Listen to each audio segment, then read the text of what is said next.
Happy Navratra friends, आप सभी को मेरे चैनल पर स्वागत है। तो पहले बोलिए जय माता दी। उसके बाद आज नवरात्रि के तीसरे दिन दुर्गा माता के तीसरे स्वरूप चंद्रघंटा देवी की पूजा का विधान है। देवी भागवत पुराण के अनुसार माँ दुर्गा का यह रूप शांति और समृद्धि प्रदान करने वाला माना गया है। ऐसी मान्यता है कि चंद्रघंटा देवी की पूजा करने से आपके तेज और प्रताप में वृद्धि होती है और समाज में आपका प्रभाव बढ़ता है। देवी का यह रूप आत्मविश्वास में वृद्धि प्रदान करने वाला माना गया है। हाथ में कमल लिए हुए विष्णु प्रिया लक्ष्मी जी कमल के आसन पर विराजती है। बैल पर बैठी हुई ईश्वरी देवी ने श्वेत रूप धारण कर रखा है और सब प्रकार के आभूषणों से विभूषित धामी देवी हंस पर बैठती है। इस प्रकार ये सब देवियां सब प्रकार के रूपों से युक्त और अनेक प्रकार के रत्न धारण किए हुए हैं। भक्तों की रक्षा के लिए संपूर्ण देवियां रथ में बैठी तथा क्रोध में भरी हुई दिखाई देती हैं तथा चक्र गदा शक्ति हल मूसर खेचक तोमर पड़तु तथा पास भाला और त्रिशूल एवं शास्त्र आदि शास्त्रों को दैत्य के नाश के लिए भक्तों की रक्षा करने के लिए और देवताओं के कल्याण के लिए धारण किए हुए हैं। हे महारुद्रे अत्यंत दंड प्रदेश की रक्षा करे, चित्रघंटा गले की घंटी की और महामाया तालु की रक्षा करे, कामाक्षी थोड़ी की सर्वमंगला वाणी की रक्षा करे, भद्रकाली गर्दन की और करे, ललिता देवी हृदय की शूलधारिणी उदर की रक्षा करे।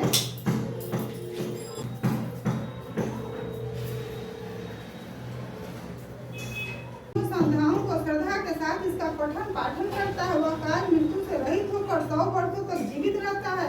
उसकी लुता चर्म रोग विस्फोटक आदि समस्त व्याधियां समूल नष्ट हो जाती है। स्थावर जंगम तथा कृत्रिम प्रयोग और इस तरह के जितने यंत्र मंत्र तथा इत्यादि होते हैं इस कवच के हृदय में धारण कर लेने से नष्ट हो जाते हैं।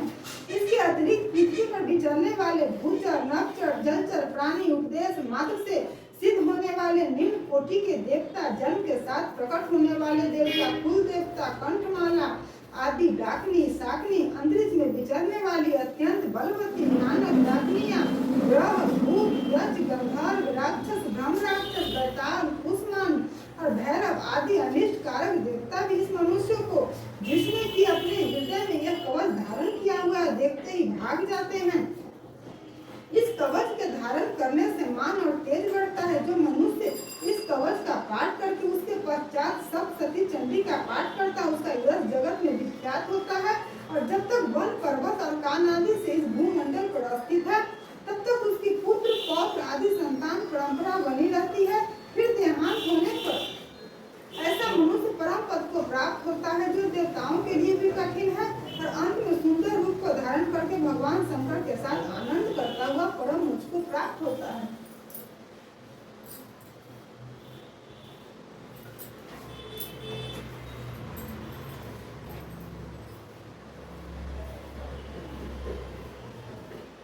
दुदास के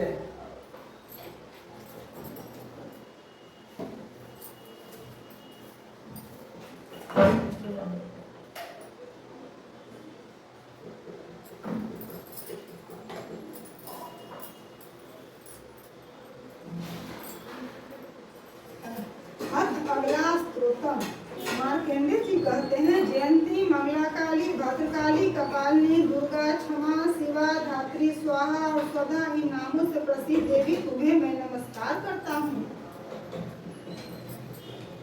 हे देवी तुम्हारी जय हो। प्राणियों के संपूर्ण दुख हरने वाली तथा सब में व्याप्त रहने वाली देवी तुम्हारी जय हो।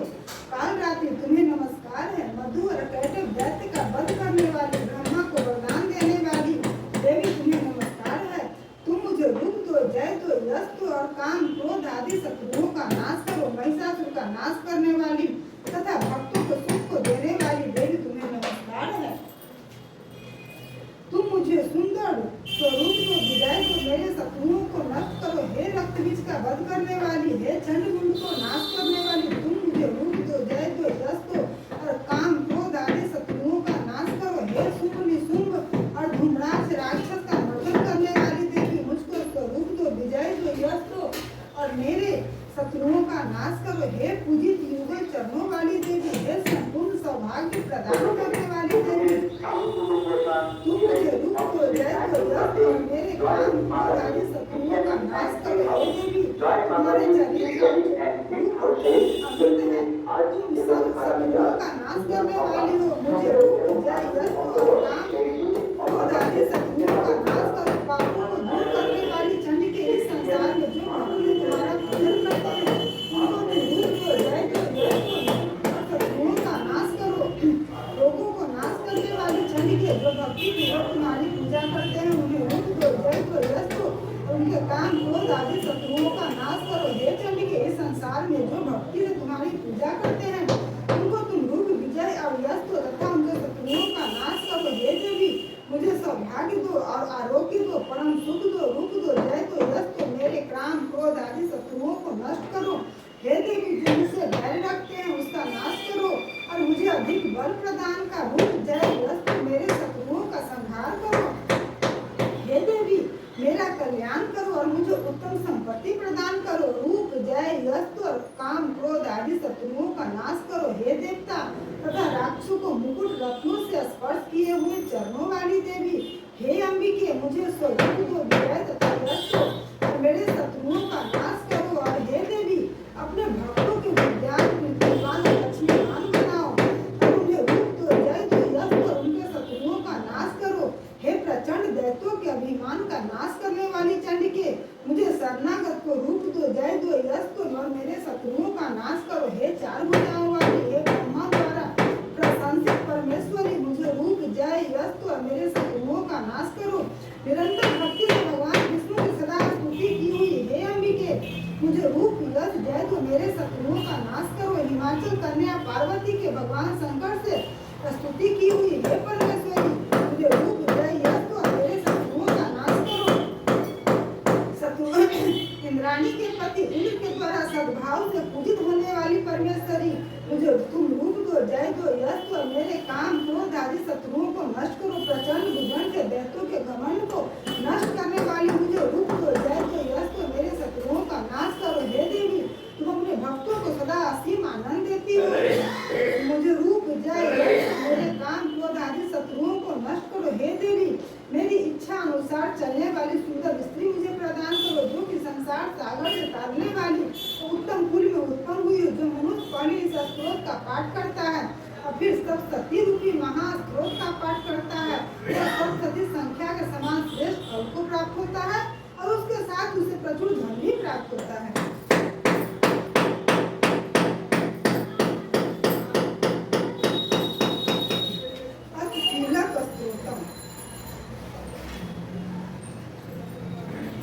महर्षि जी मार्कंडेय जी बोले, निर्मल ज्ञान रूपी शरीर धारण करने वाले वेदयत्री रूप दिव्य तीन नेत्रों वाले जो कल्याण प्राप्ति के हेतु हैं तथा अपने मस्तक पर अर्धचंद्र धारण करने वाले हैं, उन भगवान शंकर को नमस्कार है।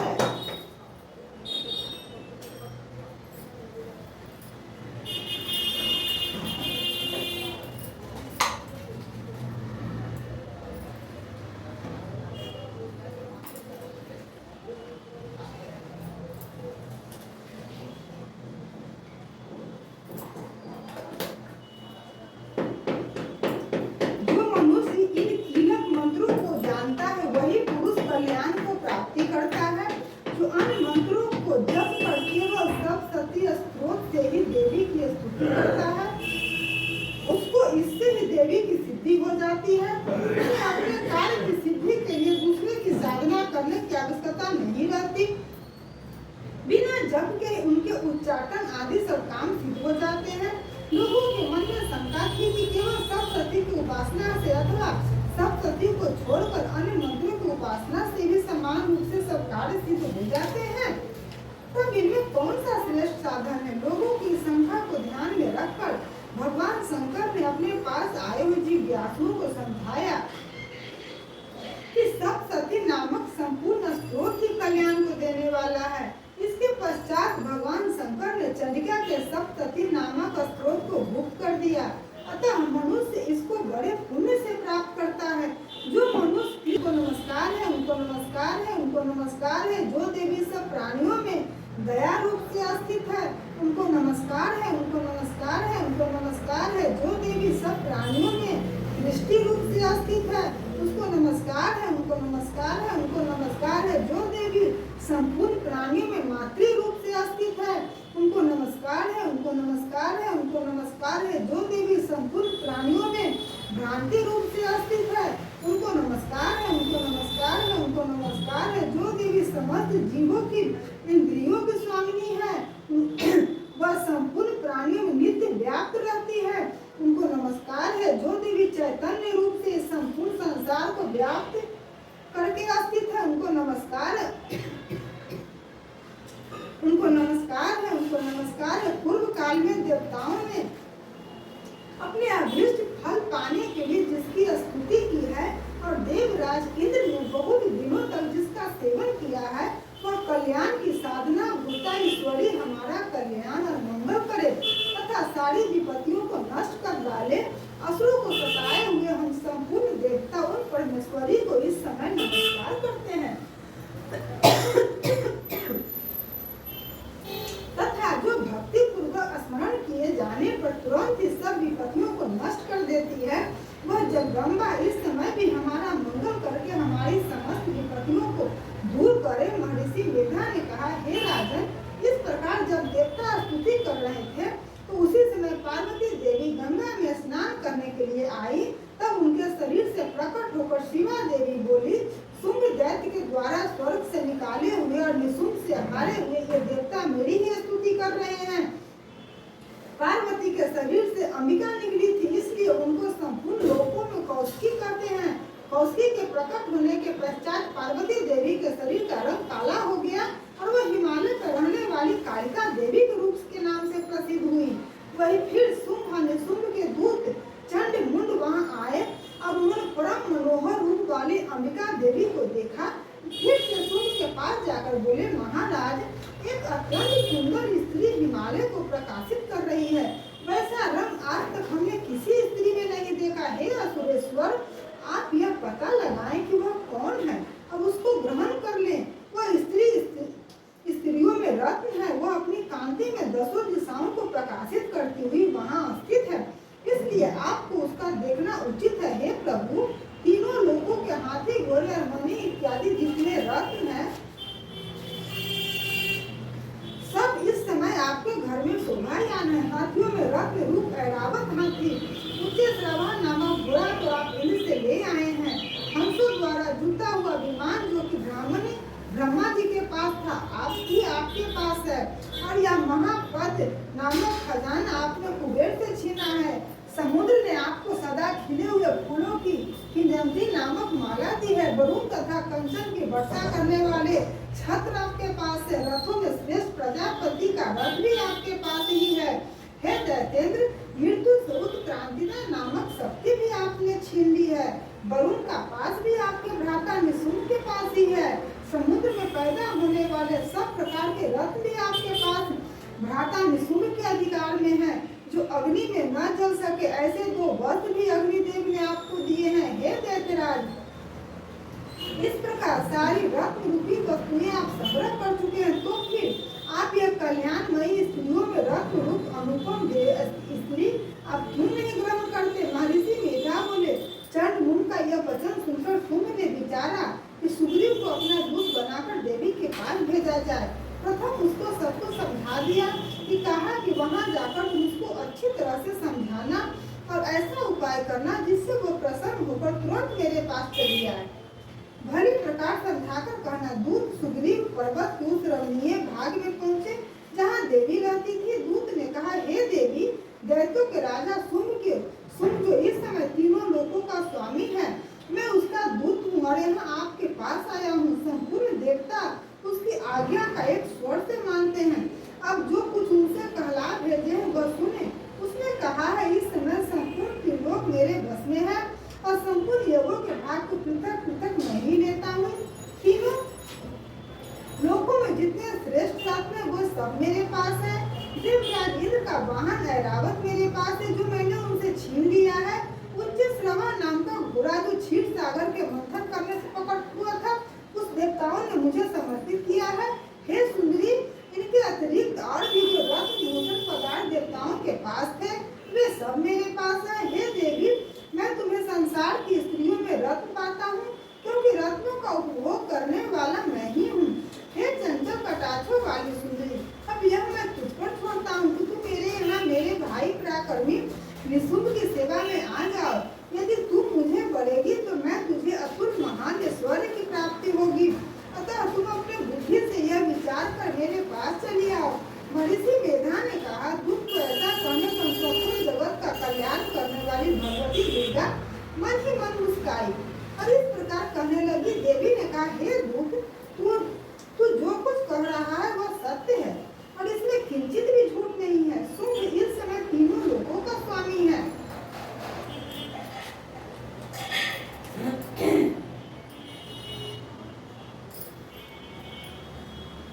और निशुम्भ भी उसी प्रकार की तरह पराक्रमी है, किंतु इसके संबंध में मैं जो प्रतिज्ञा कर चुका हूँ उसे मैं कैसे झुठला सकती हूँ। अतः तू मैंने जो प्रतिज्ञा की है उसे सुन।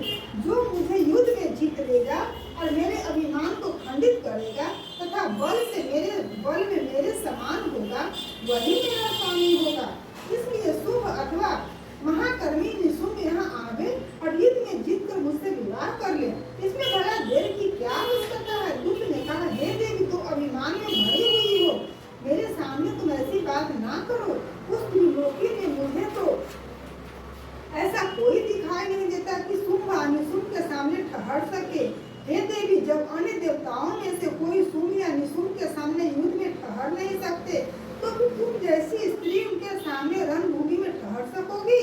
जिस शुंभ आदि असुरों के सामने इंद्र आदि देवता नहीं ठहर सके, तो फिर तुम अकेली स्त्री उनके सामने कैसे ठहर सकोगी। अतः तुम मेरा कहना मानकर उसके पास चले जाओ, नहीं तो जब तुम्हें केस पकड़कर घसीटते हुए ले जाएंगे तो तुम्हारा गौरव नष्ट हो जाएगा। इसलिए मेरी बात मान लो। देवी ने कहा, जो कुछ तुमने कहा ठीक है। शुंभ और निशुंभ बड़े बलवान हैं, लेकिन मैं क्या कर सकती हूँ, क्योंकि मैं बिना विचारे प्रतिज्ञा कर चुकी हूँ। इसलिए तुम जाओ और मैंने जो कुछ कहा है वह सब आदर पूर्वक असुरेंद्र से कह दो। इसके पश्चात जो वे ठीक समझे करें।